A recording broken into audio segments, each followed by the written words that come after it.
परिसरामधील खडी मशीन चौकात गोळ्या झाडून एकाची हत्या करण्यात आली आहे।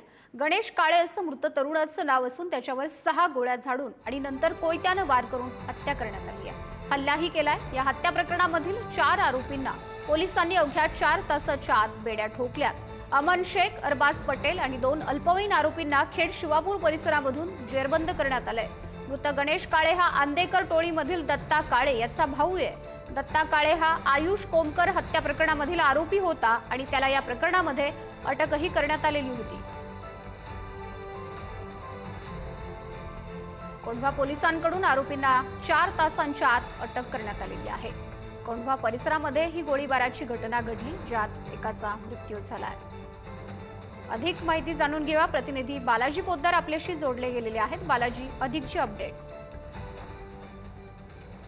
दुपारी कोंढवा परिसरामध्ये गोळीबार झालेला होता आणि त्या गोळीबार करणाऱ्याचा शोध जो आहे तो पुणे पोलिसांकडून घेण्यात येत होता। मात्र पुणे पोलिसांची 10 पथकं या सगळ्याचा शोध घेत असताना 4 आरोपींना जे आहे ते आता ताब्यात घेण्यात आले। 2 आरोपी जे आहेत ते अल्पवयीन असल्याची माहिती पोलीस देत आहेत।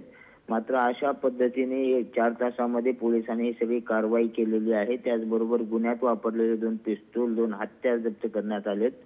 अमन महबूब शेख आणि अरबाज अहमद पटेल असे 2 आरोपी आहेत आणि 2 अल्पवयीन आरोपी आहेत ज्यांना अटक करण्यात आली आहे। सगळा पुढील तपास करतायत।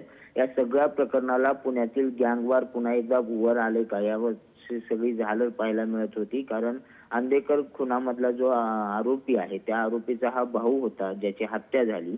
त्यामुळे या सगळ्याचा प्रकार आता अतिशय संवेदनशीलपणे पुणे पोलिसांना करावा लागणार आहे।